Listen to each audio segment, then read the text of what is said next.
Boa noite, pessoal. Mais uma vez aqui no meu podcast tão querido. É uma alegria estar aqui mais uma vez gravando. Hoje é o 4º episódio já. Então, estou muito feliz com esse projeto. Já foram episódios lindos para ainda quem não viu ainda tem que ver, que tem muita coisa boa. E acompanhar também no Instagram, tem muitos cortes legais lá também. Então, acompanhem que tá valendo a pena. Muita experiência legal, muita informação de qualidade. E hoje eu tô aqui com uma pessoa muito especial, muito bacana, que é o Tainan. A gente tá caminhando aí profissionalmente juntos, já tem uns aninhos, que a gente recentemente descobriu que já tem uns 3 anos. E foi muito interessante começar a acompanhar a caminhada dele. Hoje ele é um parceiro mesmo nos atendimentos às famílias. Então se tornou um parceiro mesmo da nossa clínica. E seja muito bem-vindo, muito obrigada por ter aceitado, por ter vindo falar sobre a sua experiência. Eu vou deixar você se apresentar, eu não falei só que você é o Tainan para você poder se apresentar. Mas eu tô muito feliz de você estar aqui na correria, que eu sei que a sua agenda é muito louca. Demais, então, obrigada mesmo. Eu vou te dar a oportunidade de apresentar. Eu acho que você tem acompanhado um pouquinho, né, de como tem sido feito aqui. Então, a ideia mesmo é trazer informação de qualidade sobre autismo, sobre inclusão, trazer experiências das pessoas, tanto que trabalham com autismo, mas também que tem a ver, de alguma maneira, com o autismo. Então, eu já tive aqui mães de autistas, eu já tive tias que trabalham com isso, eu já tive mães que não eram da área e se tornaram ATs ou, né, supervisoras por causa do filho autista. Então, as experiências são muito variadas e tem sido muito gostoso escutar a experiência de cada um. Então, eu vou deixar você se apresentar e a gente vai explorando aí. Combinado. Primeiro, obrigado pelo convite, né? Por essa possibilidade e pela paciência, porque eu sei que eu sou muito desorganizado. Não é nada. Então, eu sou o Tainan, eu sou psicólogo, analista do comportamento, trabalho com público autista e com TDAH, também sou autista e TDAH, e eu tô na área desde 2019. Legal. Você formou tem quanto tempo na psicologia? Eu me formei em 2021. Recentinho aqui, né? Não, e quem vê acha, né? Porque 2021 e você já... 21 não, 22. 22? Gente, pensa. Sabe aquela loucura de transferência? Eu comecei uma faculdade, fui pra outra... Sim. Do 22. 22 tá. Eu formei. E aí, nisso, tipo, em 3 anos, você já caminhou tudo isso que você caminhou na área, assim, já trabalhou como AT. Eu tô dando spoiler, assim, né? Mas trabalhando como AT e aí especializou em análise do comportamento. Conta aí um pouquinho como é que foi isso. Então, desde que eu entrei na faculdade, que quando eu vi análise do comportamento, quando eu tive as matérias de behaviorismo, eu fiquei... Uau, isso faz tanto sentido, isso é tão prático. Sim. E assim, foi meu hiperfoco, desde a primeira vez que eu tive a matéria. Realmente eu não pensei em outra coisa, né? Psicanálise e afins. Não, foi análise do comportamento. Então assim, eu comia livro de análise do comportamento o dia todo. Então, de Skinner, a Sidman, ao Cooper, então assim... Sabe, tudo. Respirava. Eu, meu Deus do céu. E é aquela coisa, né? Quanto mais a gente estuda, quanto mais a gente sabe, menos a gente sabe, né? Sim. Tipo, meu Deus, eu preciso saber mais. E em alguns momentos eu tenho até que dar uma segurada nisso, né? Porque, bom, você sabe, você faz 1 milhão de cursos. Então, assim, quanto mais a gente sabe, nossa, mas aí tem isso, aí você tá nessa formação e tem... Você tá no nível 1 dessa formação, que tem 2, 3 e 4. Sim. Então... Às vezes eu preciso dar uma segurada, porque, assim, realmente é meu hiperfoco, análise do comportamento. E aí você, então, se formou, daí logo que você se formou, foi trabalhar como assistente terapêutico? Eu já trabalhava desde 2019, legal. isso. Legal. Antes de formado, já trabalhei, passei em algumas clínicas da cidade. E aí, depois que eu me formei, né, eu também passei pelo processo de avaliação, que foi um diagnóstico tardio. Né? Foi 2019? Então, foi 2020... A gente tá... Que ano que a gente tá? 25. 25. Foi 2023, mais ou menos. Muito porque até recente. então eu fazia o acompanhamento por TDAH, comorbidades. Mas, assim, a conta não fechava, sabe? Passava psiquiatra, depressão, ansiedade, mas a conta ainda não fechava. A minha inabilidade social de fazer leitura de sentido figurado, duplo sentido. E eu já tava na área, assim, né? E aí eu ficava, meu Deus do céu, né? Acompanhava em escola, aquela gritaria em escola, né? E aí sempre era assim, né? Meu aprendiz fazia assim, e eu assim também, né? Então, o abafador pro aprendiz e o abafador pro terapeuta, Exato, né? o pessoal sempre ficava olhando, assim. E aí o diagnóstico foi realmente libertador, né? Legal. Porque, assim, aquela lacuna, nossa, por que eu sou assim? Por que eu faço isso? E com o diagnóstico eu comecei a entender. E aí, e também foi muito difícil achar terapeuta que trabalhasse com isso. Porque eu notei que por muito tempo também eu sempre fui negligenciado na terapia. Tipo, melhore. Obrigado. E aí, depois disso, eu procurei um lugar especializado. Que foi até o IBAC, que é um instituto de Brasília, Instituto Brasileiro de Análise do Comportamento. Que legal. Foi lá que eu fiz a minha avaliação neuropsicológica e lá que foi o acompanhamento que, assim, mudou a minha vida. Porque era um acompanhamento especializado para adultos autistas. Que legal. E aí, a partir dali, eu mudei o rumo da minha vida mesmo. Eu comecei a entender vários padrões que eu tinha, sabe?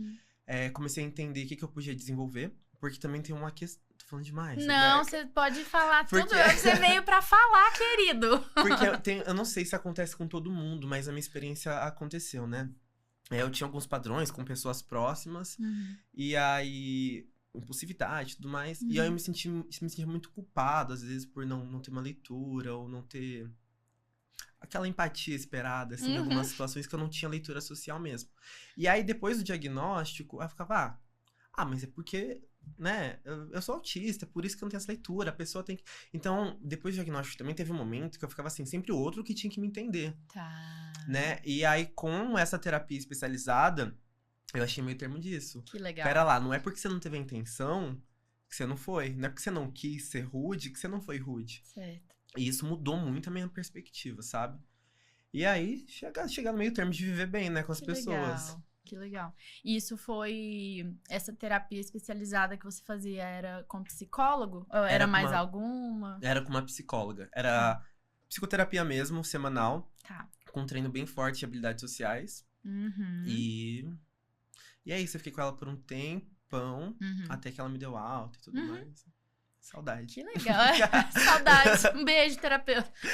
Gente, que legal. Nossa, assim, ver uma pessoa que tem toda essa caminhada, analista do comportamento e tal, trabalhou com isso, tipo, desde 2019, então já tem um tempinho interessante, né? Você conseguir fazer essa construção de um diagnóstico tardio, que foi difícil, né? De chegar, pelo jeito. Não foi fácil. Foi porque quando eu tava fazendo essa investigação, eu achava que eu tava enviesado, porque eu trabalhava com aquilo. Sim, com certeza. Eu falei, será mesmo? Não, acho que é coisa da minha cabeça. Legal. Não. E aí, né, via todos os critérios, preenchia todos os requisitos. Mas eu tava com tanto medo de estar enviesado que eu ficava negando, assim, sabe? Eu, não, mas será? Sim, foi. Será? Sim. E você acha que o que ajudou mais a bater esse martelo, assim, no diagnóstico? No sentido, assim, de... a avaliação contou com outras pessoas falando... Elas fazem contato, né? Com a sua rede, assim, mais próxima. Assim, muita gente da minha rede de apoio. Eu preenchi muitos protocolos, mas pessoas da minha família também preencheram. Chamaram a minha mãe, chamaram a minha irmã. E foi legal depois que eu tive a devolutiva no relatório, porque eu falei de um monte de comportamento estranho que eu tinha quando era criança, só que eu não lembrava de tantos outros, e eu não sabia que a minha irmã tinha tanta essa percepção, assim, sabe? E aí no relatório eu falei, meu Deus, eu fazia isso, sabe? Inclusive umas coisas que eu não lembrava, que minha irmã, quando fugia da rotina, de comportamentos heterolesivos, o atraso na fala, que eu comecei a falar com quase 3 anos também. Olha só. Então, muita coisa, assim, eu fiquei, uau. Que coisa, né? Foi realmente esclarecedor, porque muita coisa... Minha memória é muito ruim, assim, é um prejuízo muito grande. até por conta do TPAC, que acaba afetando a memória. Uhum. Mas muita coisa eu não lembrava, assim, né? Tanto que que ano que a gente tá? Então, assim, eu preciso muito de apoio visual, assim, isso é real. Então, se não vai pra minha agenda, não tá na minha cabeça. Sim. E aí, quando você viu a análise do comportamento, mesmo não sabendo do diagnóstico, fez sentido pra você, assim, talvez te organizou em algum sentido também. Sim, porque eu sistematizei várias coisas que eu queria modificar em mim, assim, né? Tá. Mesmo não sabendo que eu era autista, mas assim, eu tinha aquelas dificuldades. Inclusive a implementação de uma agenda, porque era uma coisa que me atrapalhava muito isso, né? Essa minha desorganização, que até hoje às vezes eu tenho que rever, tô sobrecarregado, deixa eu colocar umas pausas, dividir isso que eu tenho que fazer em passos menores. Então, assim, a agenda, eu acho que foi a maior coisa da minha vida. E demorou 1 ano pra eu implementar, né? E aí eu entendi que as minhas expectativas eram maior do que eu conseguia fazer no momento. Então, realmente, eu fiz um plano de intervenção pra mim conseguir implementar a agenda, por exemplo. Que legal. Deixa eu respirar. Ai, tem isso, né? Essa agitação fala super rápido. Não, mas nada a ver. Que legal. Nossa, assim, é muito legal. Eu acho que a sua história é muito bacana, porque é isso, as pessoas têm essa ideia, assim, infelizmente, né? Diagnósticos tardios são muito questionados, eu acho, né? O pessoal, tem certeza? Não sei o que. E assim, gente, só a gente sabe o quanto a gente convive com as nossas dificuldades. Fala assim, cara, se você soubesse, né, metade do que eu passei. Então, eu não gosto desses questionamentos, né? A gente vê muito na mídia, assim, tipo, fulana foi diagnosticada. Ai, meu Deus, mais uma, né? Mais um adulto e tal. Então, eu acho isso muito prejudicial para os diagnósticos tardios. E teve um outro episódio que eu tava conversando, não lembro agora com quem foi, mas que eu falei assim, gente, na minha época de criança, de adolescente, eu não tinha nenhum colega, nenhum amigo que fosse diagnosticado com autismo. E pela estatística, a gente sabe que algum deles era, né? E, tipo, cadê, né? Onde é que estão, assim, esses adultos que agora têm a minha idade, a sua idade? Não que a gente tenha a mesma idade, né? Mas tudo bem. Mas, assim, onde estão esses que ainda não receberam um diagnóstico, né? Então, eu acho muito legal falar sobre isso, né? Diagnóstico tardio, como que existem coisas que a gente tem que desmistificar mesmo ainda, né? Sim. E engraçado, você falando isso, me veio uma memória, na verdade, de toda a minha trajetória escolar, assim, que foi muito difícil. Porque sempre era aquilo, né? Ou pessoas neurodivergentes, geralmente, na vida acadêmica, né? Sempre tem algum adjetivo negativo, né? Assim, tipo, o doidinho, ou o mimado, o birrento. E eu tive, né? Porque, assim, realmente eu tinha muitos comportamentos difíceis, assim. E muito por conta dessa assim, a minha sensibilidade auditiva é muito grande, né? E a falta de previsibilidade. Então, eu sempre tive muita dificuldade mesmo na escola, assim. Não conseguia acompanhar, não conseguia me concentrar, não conseguia copiar. E aí, é aquela coisa, não tinha esse olhar, né, de adaptação, né? Sim. Até hoje é difícil, né? Imagina quando eu era criança e adolescente. Então, não tinha esse olhar, né? Eu não conseguia fazer, e a professora, não faz nada, preguiçoso. E aí, pensando da minha perspectiva, eu ficava num looping, né? Eu não conseguia fazer aquilo, eu me sentia culpado. Então, assim, eu tinha que ir pra escola e já ficava ansioso, sabe? Então, assim, sempre que eu conseguia não ir pra escola, eu não ia pra escola. Além do fato de eu não conseguir fazer amigos, né? Meus amigos de escola... Eu não tenho amigo de infância, assim. Meus amigos de escola foi no 3º ano do ensino médio. Que são pessoas que foram, que assim, até pelo perfil desses amigos, assim, maleáveis, né? E aí percorreram todo esse caminho comigo, né? Que legal. E aí quando eu falei do diagnóstico, eles... Vocês não estão surpresos? Não. Foram os inclusivos, então, né? As únicas pessoas inclusivas aí na escola que você se deparou, né? E é muito interessante você falar sobre isso também, porque é isso, você tem essa lembrança, né? Olha, eu tive dificuldade com isso, o barulho me incomodava, eu não conseguia me concentrar, etc, etc, etc. E agora, adulto, você fala de um lugar que todo mundo, nossa, né, te respeita, poxa, que legal. E aí a gente olha pra criança, né, que tá lá reclamando do barulho e fala, pelo amor de Deus, né? Então, acho que a postura ainda é muito é muito dura com as crianças ainda, que Sim. questionam, que pedem, né, que reclamam, que falam que tá muito quente ou que tá muito frio, que tá Uhum. muito barulhento.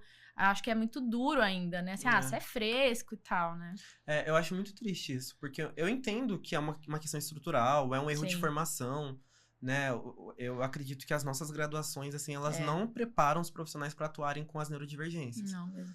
Mas mesmo assim, é muito triste de você ver, de fato, isso, né? Que eu vejo uma postura muito de querer adequar, né, essas crianças neurodivergentes a expectativas sociais, né? Sim. Que se você for parar pra ver, nem as crianças típicas conseguem se adequar, assim. É um de padrão jeito nenhum. completamente real Sim. da maioria das escolas, né? Claro que a Sim. gente tem exceções, mas são exceções ainda, infelizmente. Sim. Então realmente é muito difícil, né? Uhum. Essa questão. E construir isso com a escola, né? Que eu sempre tento, e eu sei que você também, né? A gente sempre tenta criar esse vínculo com a escola, né? Sim. Igual, tem cliente meu, eu vou lá e ofereço palestra pra escola, ofereço palestra de graça, vocês não Sim. sabem? Vem cá, Sim. vamos fazer junto. Me perdi no que eu tava falando. Dessa parte das crianças, né? Dessa dureza, assim, de ter que Sim. adequar as crianças e a gente, como profissional, chegar lá e falar, a gente te ajuda, né? Tem escolas que aceitam e tem escolas que nem isso querem. Exato, meu. Sim. E isso é muito frustrante, né? Quando você vê uma postura rígida por Sim. parte dos profissionais, né? Sim, sim. Te oferecendo ajuda. De graça. De graça. Eu estudei muito e eu tô aqui querendo te ajudar, né? E assim, são saberes diferentes, a escola tem o saber dela, né? E a gente sabe que para a escola é muito difícil lidar com a inclusão do jeito que tá acontecendo, né? Tipo, dos últimos 5 anos para cá foi um boom de diagnóstico. Um boom, né? E aí agora a gente sabe que tem muitas assistentes terapêuticas dentro das escolas. E aí as escolas estão desesperadas mesmo. A Lizzie, no outro episódio, falou disso, assim, né? Ela dentro da sala de aula, como que isso afeta mesmo os professores, afeta a escola. Mas a gente também tá falando assim, não, tudo bem, a gente entende vocês e a gente quer caminhar junto. Algumas escolas já entenderam, né, esse papel nosso de querer aproximar e ajudar, mas várias ainda estão nessa postura de não vem entrar aqui para me demandar mais, não, né? Então, a gente tá muito variado ainda. A inclusão ainda tá muito longe, assim, de estar redondinha, Sim. né? Sim. Mas eu também percebo, Rebeca, que é uma cadeia, assim, completamente disfuncional, assim, sabe? É um dominó que se derrubou uma peça e foi várias. Porque ao mesmo tempo que a gente tá falando dessa questão da escola, tem a questão dos profissionais também. Com certeza. Porque, tem de profissional que não sabe o que tá fazendo. Nossa, gente. E aí sempre fica julgando pro outro, pra escola. Aí pede o PEI da escola, mas eles não fizeram o PIC. Sim. Eles cobram a escola, mas eles também não estão fazendo o que eles têm que fazer. Sim. Então, assim, tá muito difícil, né? Sim. Não, tá muito mesmo. Tá? A gente sabe que tem de tudo, assim. E você, já assistente terapêutico, você começou dentro de escola ou dentro de clínica? Como é que foi? Os dois. Os dois? Os dois. Uhum. Então, tive essa experiência. Eu comecei na clínica. E aí depois eu tive a oportunidade de ficar metade do período na escola e metade do período na clínica. E eu fiquei com um clientinho por bastante tempo, até que o convênio cortou a terapia na escola. Tá. Isso aconteceu algumas vezes, na verdade, ao longo da minha trajetória. Tá. Mas foi isso. Minhas primeiras experiências foram essas. Clínica, escola, até que o convênio cortou. E aí eu me formei, comecei a oferecer serviço de psicoterapia também. E meio que já fui filtrando, na verdade, assim. Eu acho que poucas das pessoas neurotípicas que eu atendi. Então, meio que foi uma seleção natural mesmo, assim. Sim. Então, até na psicoterapia, quando eu comecei, aquela coisa, será que eu vou trabalhar com isso mesmo, né? Aí eu atendi algumas pessoas, sempre TDAH ou até adultos na clínica. E hoje meu público no consultório mesmo, né? Embora ainda tenha algumas crianças, adolescentes, majoritariamente, e adultos. Legal. E acho bacana porque hoje, né? E eu lembro quando eu comecei assim, era um trabalho de adaptação na escola, né? Hoje eu já ajudo na adaptação na faculdade. Que bacana. E é muito legal, né? Assim, a gente olhar pra nossa trajetória e e perceber essa possibilidade. Sim. Porque até na minha época de faculdade, eu lembro, a matéria que eu mais mandava bem era análise do comportamento. Sim. Só que as provas tinha muito... Como que é o nome daqueles quadrinhos, tipo Charge, assim? Isso, e tinha Aham. muito duplo sentido, e eu Aham, não conseguia sempre interpretar. E aí, tipo assim, por mais que conceitualmente eu sabia Aham. todos os conceitos básicos que tinham nas matérias, eu não conseguia interpretar. Então, assim, era uma dificuldade, né? Sim. E eu ia muito mal, assim, nas notas, né? Era um sufoco pra Ai, meu conseguir Deus. passar. Só que na época não tinha um diagnóstico, não se falava nisso. Sim. E hoje, dá a possibilidade para os meus clientes é uma coisa fenomenal, sabe? Nossa, muito bacana Porque a mesmo. gente tá falando de uma diferença do quê? De 5 anos? Sim, Então, assim, é pouco tempo. é pouquíssimo tempo, né? E é muito legal essa parte de você falar de atendimento. Você gosta e quer atender adolescentes e adultos, Uhum. né? Isso é raro, né? Na verdade, aqui na cidade, eu conheço poucos profissionais que estão atendendo. Geralmente o foco é intervenção precoce, primeira infância, e aí as crianças começam a crescer, e aí a gente começa, né? Nossa, mas para quem vai encaminhar, né? Uma TO, uma fono, que trabalha com criança, tem uma barreira ali, né? Em Uhum. determinado momento. Ainda mais quando os casos são com um nível de suporte mais Uhum. elevado, né? Então, quando você foi me contando esses planos seus, assim, de eu quero focar em adolescente, em adulto, eu fiquei encantada, sabe? Porque é muito difícil ter essa iniciativa, e Uhum. aqui eu desconheço mesmo, aqui em São José, né? Eu tô meio por fora também eu dessa também parte, porque eu não... atendo criança, mas... Olha, pior que eu também não conheço muitos.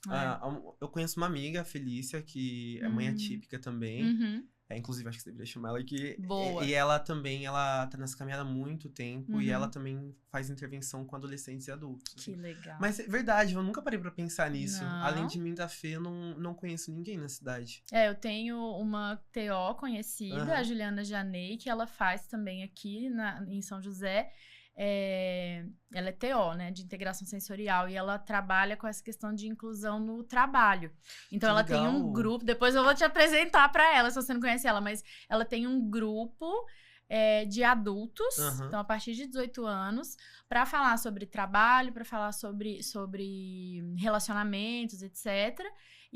Mas assim, né, falam sobre bastante coisa, mas o foco mesmo é trabalho. E ela já conseguiu inclusão, assim, em vários postos de trabalho, sabe? Foi muito legal. Nossa, Você que tem trabalho incrível. Você tem que conhecer, porque Nossa, ela eu quero muito... Você me passa o Instagram dela. Eu vou falar.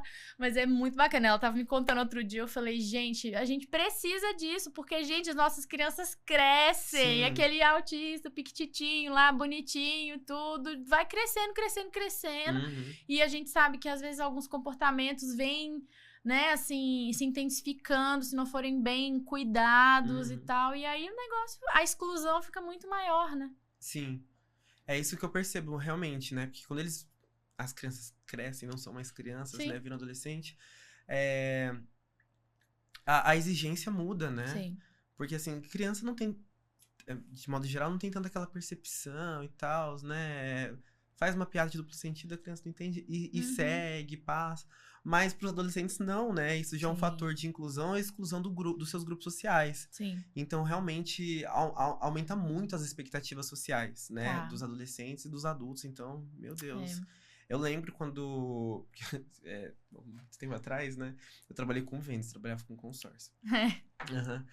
E eu só fazia venda fora do meu horário de expediente, por conta daquela campainha de vendas. Sabe como que é setor de vendas? Do céu. Tem uma campainha que você toca quando você faz uma venda. Socorro. E aí, tipo assim, eu vou procurar um vídeo pra te mandar depois. Desnecessário, né, Não, mas gente? era uma coisa, assim, muito estranha, porque, assim, o pessoal tocava, tudo bem. Aí eu não gostava, assim, aí eu ficava assim... Não, é sério, eu tô assim nos vídeos, assim. Uhum. E aí minha chefe, que frescura é essa? Que não sei o quê.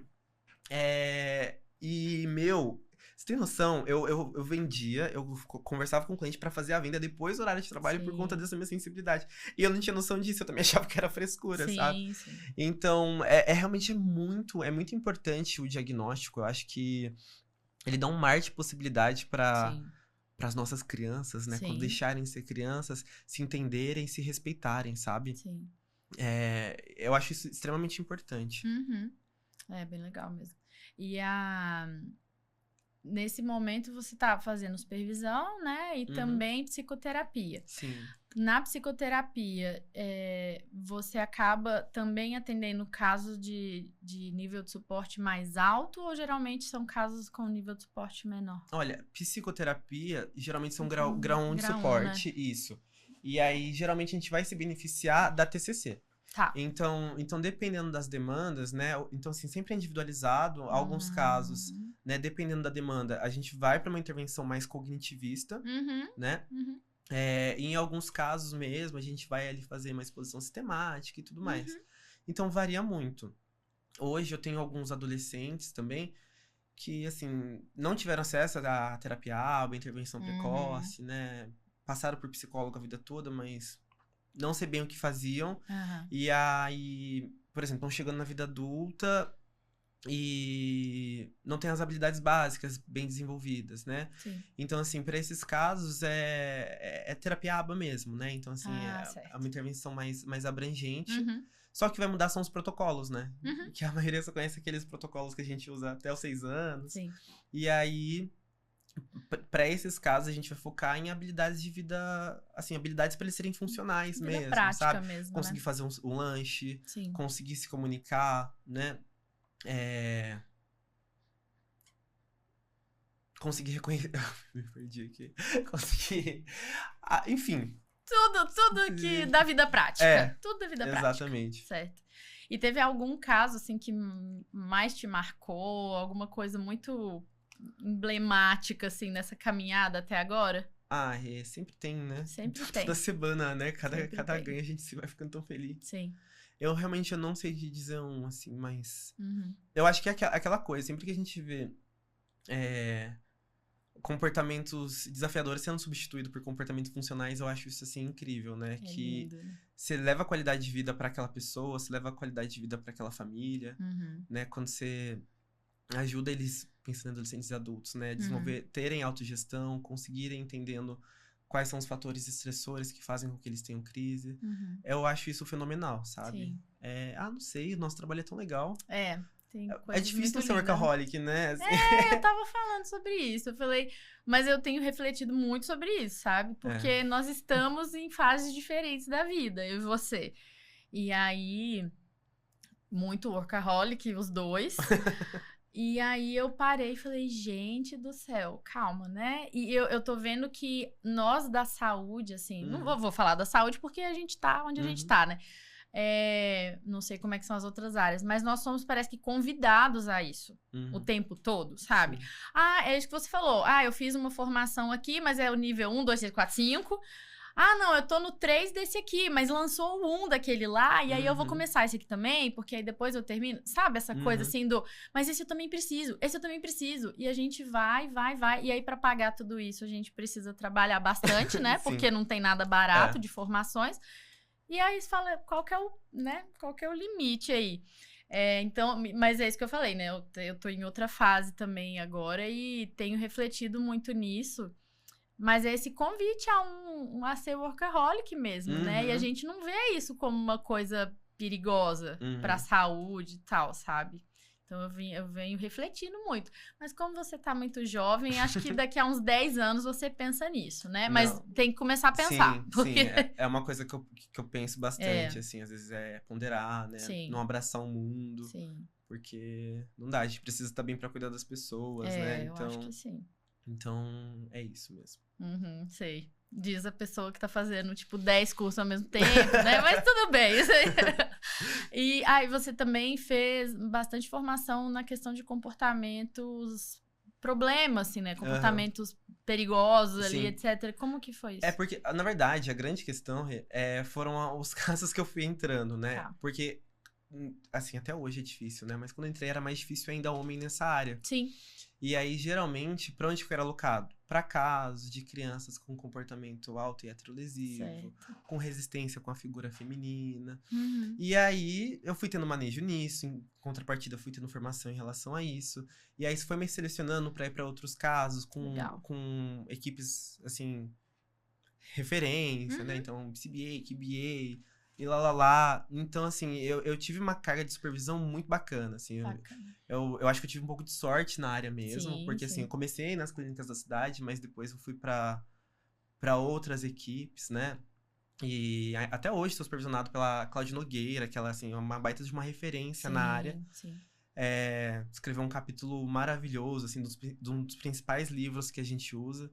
Então acho que é isso, né? O principal eu tive na área que foi a supervisão. Então eu tive Sim. supervisões muito qualificadas, sabe? Legal.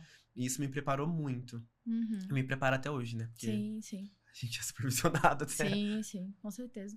E não foi todo mundo. Olha, na minha caminhada, por exemplo, eu não tive a oportunidade de ser AT. Uhum, Porque, como eu formei primeiro em terapia ocupacional, eu já uhum, estava trabalhando, aí eu comecei a fazer a formação, né, da intervenção naturalística, baseada no modelo Denver. Então, eu não tive essa carga, por exemplo, de uhum. supervisão que você teve. Isso é um divisor de águas mesmo, né?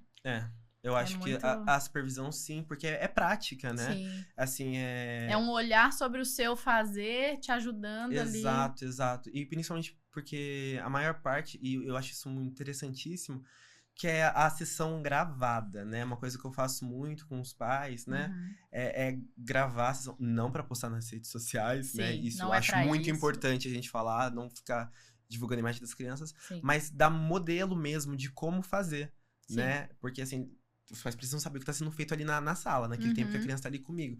Então eu gosto de gravar bastante Legal. como fazer para eles saberem como replicar isso. Uhum. E isso eu faço porque eu aprendi assim, né? Então, todas as minhas supervisões, a gente trabalhou muito com videomodelação, então gravava a sessão, já levava para supervisão, fazia correção, aí a supervisora mandava artigo para ler, já estudar. Então, assim, é sempre nisso, né? Então, vamos melhorar o Sim. brincar, vamos melhorar isso, vamos ver estratégias de reforçamento diferencial. Uhum. E é isso, né? Estuda todo dia e Sim, uma hora sim. fixa, né? Sim, nossa, com certeza. Porque não é uma área simples, né? Vamos falar a Não é. verdade. É muito conteúdo, assim, eu Uhum. acho que as pessoas têm feito pouco de tão Uhum. lindo que é, né? De tão complexo e ao mesmo tempo tão prático, tem sido feito de qualquer jeito mesmo. A gente vê muita coisa. Tanto que agora, eu não sei se você viu, acho que foi ontem ou anteontem, foi protocolado mesmo um projeto de lei, você viu? Sim, eu vi. Para regulamentar a profissão de analista de comportamento. Eu acho importantíssimo, porque hoje tá acontecendo isso, né? A galera faz uma pós ali na Uni alguma coisa, Uhum. uma pós rapidinha, Sim, fala que é especialista sim, e de fato, assim, não sabe o que fazer, sim, né? E aí é onde, infelizmente, chega um caso pra mim de adolescentes de 17 anos que não têm habilidades básicas porque passaram por esses profissionais, assim. sim. E isso é muito triste porque tempo é neurônio, né? É. Então, assim, você mais que ninguém sabe, que você trabalhar com intervenção precoce, né? Sim, Então, assim, meu, tempo é neurônio, vamos estimular essas crianças para eles conseguirem se desenvolver. sim. Então, é muito triste, eu acho que a regulamentação, ela é necessária. Uhum. A regulamentação vai garantir qualidade de vida para as famílias, Sim. para as crianças, para os profissionais. E eu acho que, de fato, vai ser um divisor de águas. A gente Legal. precisa disso para ontem. Assim, acabou de ser protocolado, então tô entendendo que ainda vai ter um caminho aí, Nossa, né? esperançoso. Né? Acho que dá pra ter Ai, por esperança, favor, né? a gente precisa muito disso. Legal. Bacana. Você falou de qualidade de vida, isso é muito interessante, porque eu acabei de ir lá no congresso, né, do Essencial para Viver, Queria ter ido. que foi muito bom. Assim, eles falaram muito sobre qualidade de vida. Era o ponto principal Uhum. de todo o protocolo, era qualidade de vida. E eu acho que não é um assunto muito falado, assim, claramente, porque parece meio jargão, assim, qualidade de vida, sabe? Aquela coisa meio superficial. Uhum. Mas não, o jeito que eles trouxeram foi muito assim, gente, se você não tem nenhum tipo de controle sobre o seu ambiente, você não tem o mínimo de qualidade de vida, né? Uhum. Então, se você não consegue olhar e falar assim, eu tô com sede, né? Eu preciso de água, ou você não tem qualidade de vida. Mas se você não consegue pedir alguma coisa, você não tem qualidade de vida. Então, eles focando muito nisso, assim, como dar qualidade de vida para as pessoas com Uhum. autismo, com deficiências. ela tem que ter o mínimo de como mostrar ali o que ela quer, né? O que ela deseja. Isso é o mínimo, né? O básico, assim. Então, foi muito legal eles falarem tanto sobre qualidade de vida. Eu não vejo tanta gente falando sobre, assim, abertamente, mas o protocolo deles é baseado nisso, sabe? Eu fiquei encantada. Eu achei muito lindo. Tem um jargão que eu uso muito, que é da Marsha Linehan, a idealizadora da terapia comportamental dialética, que é a ideia da terapia é direcionar os clientes para uma vida que vale a pena ser vivida. Legal. E eu falo isso o tempo todo, né? O foco da intervenção é uma vida que vale a pena ser vivida. Sim. Né? E para os adultos, né? Qual é a vida que vale a pena ser vivida para você? Né? Assim, quais são seus valores? Quais são seus objetivos? Né? A gente tem que trabalhar com isso, a gente precisa se apoiar nisso, né? Porque é aquilo, né? Da questão... E aí, pensando que você fez do Essential for Living, né? Então, assim, pensando para pessoas que têm comprometimentos maiores, né? A gente tem que garantir isso, a gente tem que garantir o consentimento deles, né? O assentimento, né? Sim. Então, a gente precisa disso, a gente precisa respeitar esses indivíduos, né? Porque eu acho que as pessoas confundem muito a questão de independência com autonomia, né? Então, assim, tem uma hipotonia, vai ter uma dependência física, mas ele tem a autonomia dele de não querer fazer isso, minha filha. Então, você não faça isso com ele, né? Com certeza. Então, eu acho isso muito importante e ainda é muito negligenciado. Parece que não tem como a pessoa se posicionar ali contra algo que ela não quer que seja feita com ela. Exato. Intervenção ou qualquer coisa. Então, é isso, né? Qualidade de vida é dignidade também, né? Então, eu achei muito bacana. Um médico lá, que era analista do comportamento dos Estados Unidos, e aí ele abriu uma clínica odontológica, né? Tinham atendimentos médicos, odontológicos, e aí ele foi focado na dessensibilização.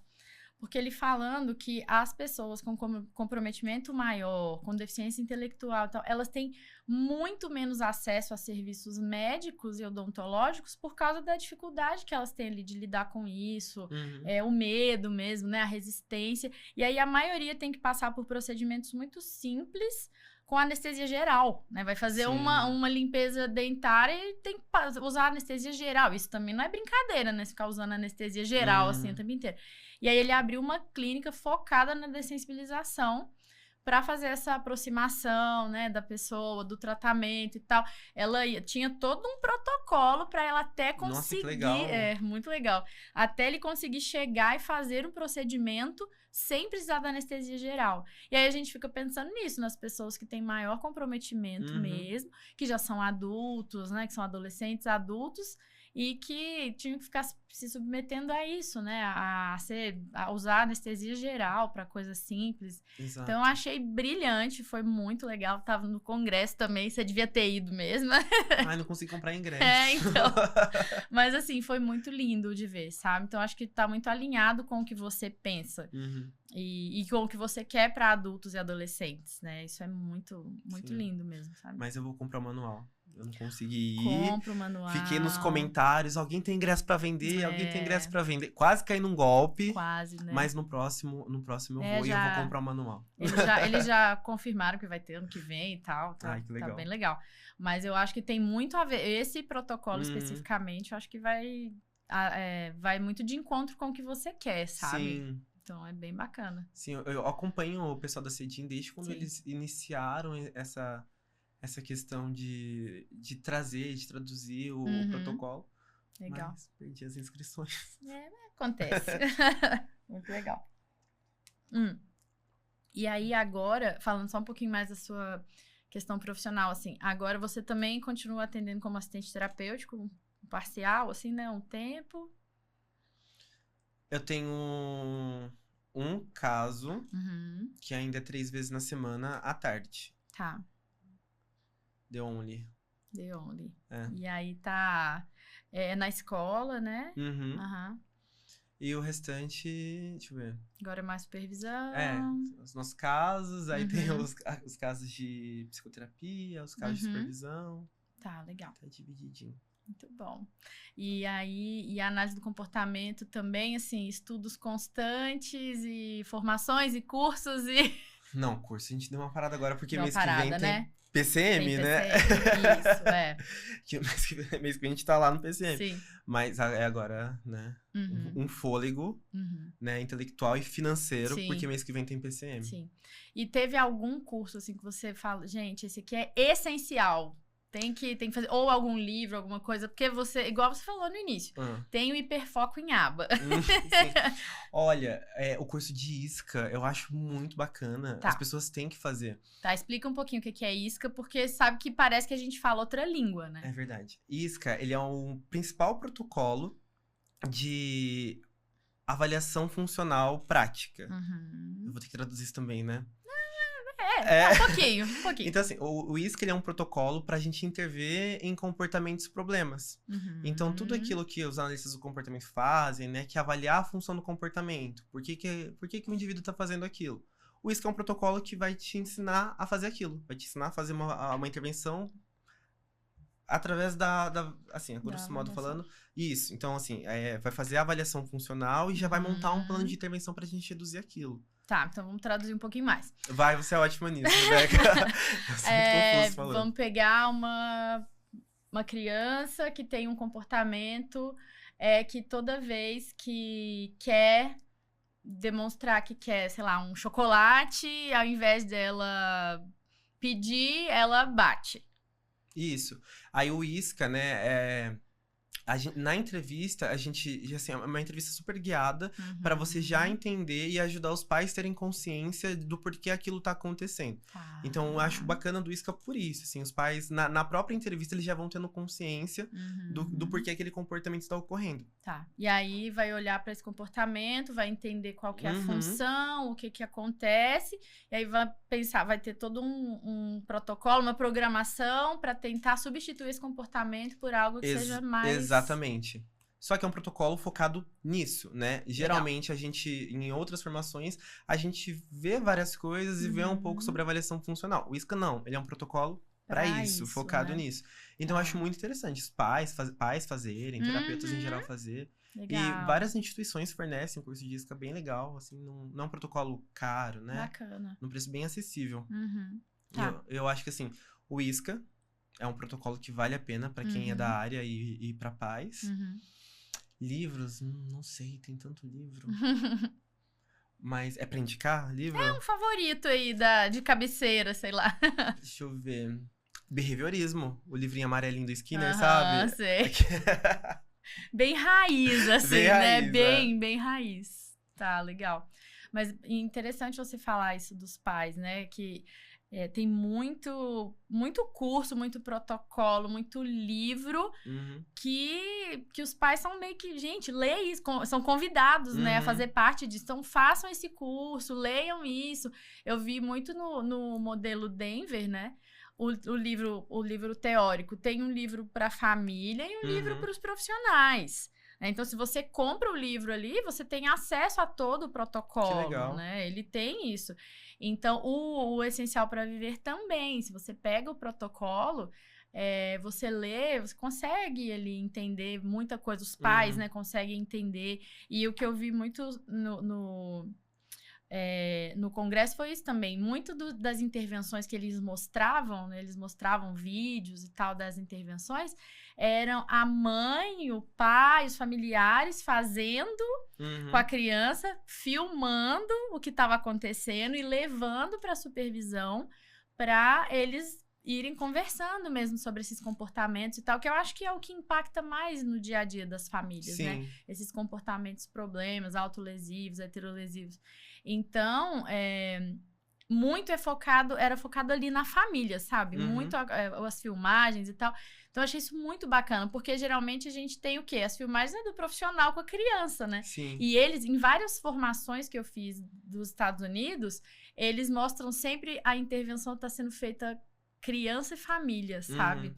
Então, acho isso muito legal, assim, o ISCA. Gente, pais, mães, façam ISCA, né? Nossa, que bacana, porque nessa loucura, né, de convênios cortar terapia, né, chegam aqueles casos, não sei se pra você também, que a criança precisava de uma intervenção mais intensiva, só que a família não tem recurso, então o que eles conseguem acabar arcando são, sei lá, 4, 5 sessões no mês. Sim. E aí, nesses casos, é isso que eu proponho pra família. Então, assim, é treinar, Legal. né? Monto um plano pra eles colocarem em ação em casa e videomodelação. Videomodelação com o consultório, videomodelação em casa pra ver como tá fazendo, a gente conversar e ver os resultados, né? Porque a gente sabe que o ideal seria uma intervenção de muitas horas, só que não é a realidade do Brasil pra muitas pessoas, Sim. né?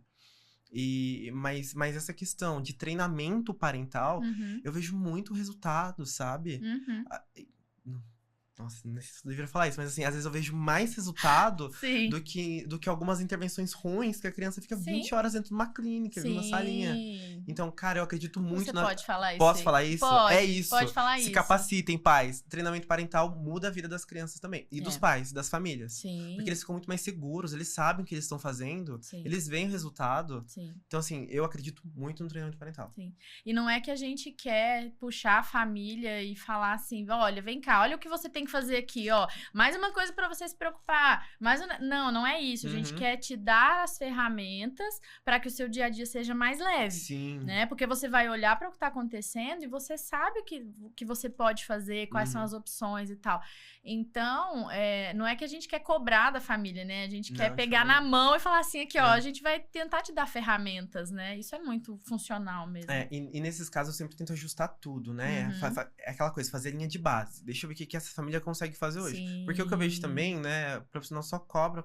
Sim. Uma hora ele enchendo linguiça. Sim. Aí finge que fez alguma coisa. Os pais, entenderam, não colocam na prática e nada muda. Então eu entendo o que os pais conseguem fazer hoje, né? Até porque, né? Além de pais, eles têm que trabalhar, tem as questões deles mesmos, enfim. Então, tenta alinhar quanto tempo que eles têm, o que eles conseguem fazer exatamente, e coloca, assim, um objetivo por semana. Vamos botar, então, inicialmente um objetivo. E aí, como que foi? Gravou um objetivo, mais um objetivo, né? Um objetivo, os pais já dão conta. Vamos tentar aumentar para ver quanto que eles dão conta? Então, assim, sistematizar esse treinamento também. Cara, os pais, eles vão ficando confiantes, porque eles veem que não é bicho de 7 cabeças, sabe? E eu acho que é aquela questão, que eu tive dificuldade aqui, mas é uma coisa que eu todos os dias eu tento melhorar, que é adequar a nossa linguagem, né? Que a gente fala behaviorês. Fala sim. Com certeza. A gente fala. E os pais ficam olhando pra nossa cara, assim, tipo... Você falou, tem uma hora que você tá falando e eu não entendi absolutamente nada, né? Então, realmente, não funciona se a gente não traduzir, se não aproximar ali da realidade, né? E foi interessante a Raícha vir aqui. Ela falou dessa virada de chave pra ela, né? Assim, de não trabalhar na área nem nada, mas o filho dela descobrir que o filho dela era autista e ela gostar muito da análise do comportamento, ter contato, virar AT, agora coordenadora e tal. E ela também respira a análise do comportamento. Isso sim. Então, assim, pronto, é uma mãe que se instrumentalizou ali, que se preparou, colocou em prática, e é lindo de ver, porque eu acompanho um pouquinho mais, né, assim, pessoalmente, a vida deles, e o Davi tá voando, sabe? Falando, comunicando, expressando o que ele quer e relacionando. Então, assim, é muito legal. Eu sei que nem todos vão, né, virar analistas do comportamento, e nem é essa a ideia, não é isso de jeito nenhum. Mas quando a gente coloca ali os pais nesse centro, assim, né, bem informados, eu acho que dá uma leveza para a vida deles também, né? Porque a gente falou muito sobre qualidade de vida. E eu entendo a análise do comportamento bem aplicado como uma ferramenta pra gente chegar nesse objetivo, né? Sim. E a ideia é essa, é usar essa ferramenta que é a análise do comportamento, essa ciência tão ampla, para que eles consigam ter qualidade de vida e proporcionar qualidade de vida para os seus filhos. Sim. Gente, então acho que isso é um ponto muito importante, assim. Como que a parte da aba, né, da ciência, a aba, foi distorcida mesmo, porque quando a gente olha para vida daquela pessoa que está precisando de um suporte a mais, a gente quer que ela tenha qualidade de vida. E não esse senso comum de que é treinamento para que fique todo mundo igual, né? Treinamento para que a criança se adeque a todos os padrões, não é nada disso. A gente quer trazer qualidade de vida olhando para aquela pessoa, né? Para aquele indivíduo. Então, a qualidade de vida é o foco. Mas a gente sabe que tem muita coisa sendo feita avacalhada, então... Mas aí a ciência acaba caindo nesse lugar de mal vista, né? Muito mal vista, né? E a infelizmente. gente reduzem a ciência ABA ao método ABA. Há um método ABA que É. não existe, Nossa, né, gente? parte Não o coração. existe. Não existe método ABA, ok? Vamos gravar isso. Lê o método ABA, corre. Tá? Exatamente. Corre. Aham. É ciência. A análise do É. comportamento é uma ciência. Então, assim, lê o método, corre. É um indicativo de corre. Nossa, Né? é um grande... E eu já li Exatamente. em lugares bem, né, conhecidos e grandes. Você fala assim, opa, peraí. Quem... Aqui a gente trabalha com o método ABA. É... Trabalhar com outra pessoa, não com meu filho. Ai, Deus. E mais alguma coisa que você queira deixar, assim, de... Nós já estamos encerrando. Alguma coisa que você queira deixar, assim, de recado mesmo, para famílias, para pessoas que estão buscando diagnóstico tardio, para... Ou também, se não quiser deixar recado, tá tudo bem, viu? Fique livre com isso, mas... que é muito... A sua história, eu acho que é talvez uma inspiração para muita gente que tá nesse... Sabe? Não sei o que tá acontecendo comigo. Será que eu procuro saber? Será que eu não procuro? Eu acho que adultos sofrem com isso, né? Eu acho que procurem. Eu acho que... eu falo brincando assim pra conseguir lidar, né? Sim. Melhor com as coisas. Mas eu acho que realmente, assim, o diagnóstico ele é um divisor de águas, sabe? Sim. Eu não sei, eu tô tão repetitivo, mas é isso. Não, eu acho que, tá de fato, o diagnóstico, ele é um divisor de águas. Sim. Ele vai garantir que você tenha acesso a você mesmo, né?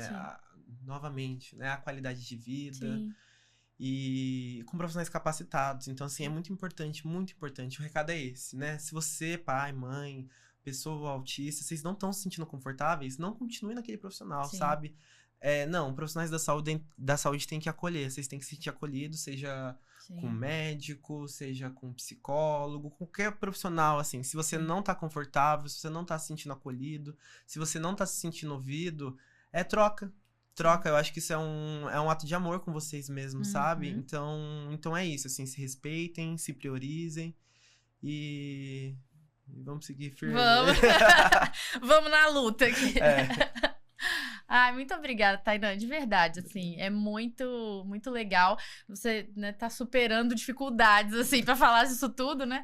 Mas eu agradeço muito, de verdade, porque pra mim é super especial poder ter histórias aqui. Tipo, eu tô colecionando histórias, sabe? Aqui. Legal. É muito legal. Nossa, é maravilhoso, sabe? E eu quero que isso chegue pra muita gente, que as pessoas saibam, assim, com cada história que tá vindo aqui, saibam... Talvez tenha algum insight, né? Algum caminho que precisa seguir ou deixar de seguir, e ter informação de qualidade, né? Então, só vai pisar aqui gente de qualidade. Isso aí é fato. Então, muito obrigada mesmo, viu? E pelo seu tempo, pela disponibilidade. Uma coisa. E eu quero agradecer mesmo, porque, bom, 3 anos aí, e sou muito grato por poder trabalhar com você e hoje ser convidado pro podcast. Porque você é uma pessoa muito sensível, Rebeca. Além de profissional, você é uma pessoa muito sensível, assim. E nesses 3 anos eu vejo sua evolução de querer melhorar, né? De ser uma mãe melhor, de ser uma profissional melhor. Sim. E você tá conseguindo, sabe? Eu vejo isso e eu vejo que você tem conseguido. Eu não sei qual que é a sua percepção sobre isso, mas assim, de fora eu tô falando, assim. E eu fico muito feliz de ver essa caminhada sua também. E muito feliz com o seu projeto. E você tá quase chorando. Né? Obrigada, de verdade. Muito mesmo. Valeu mesmo. Ai, ufa! Então tá. Então, gente, é isso por hoje. Muito obrigada a todo mundo que tá acompanhando aqui. Eu falo que toda vez tem pelo menos uma lágrima, a gente tem que ter aqui no podcast. Mas vocês estão vendo quem tá acompanhando que é muita informação de qualidade, é muita história bacana, muita história linda, inspiradora, e a ideia é essa. É continuar caminhando no sentido da inclusão através das pessoas que de fato estão ali. Ou vivendo isso, vivendo ali, precisando que a inclusão aconteça, ou lutando para que a inclusão aconteça de fato. Então, é o que vocês vão ver por aqui, ok? Então, até a próxima e tchau, tchau.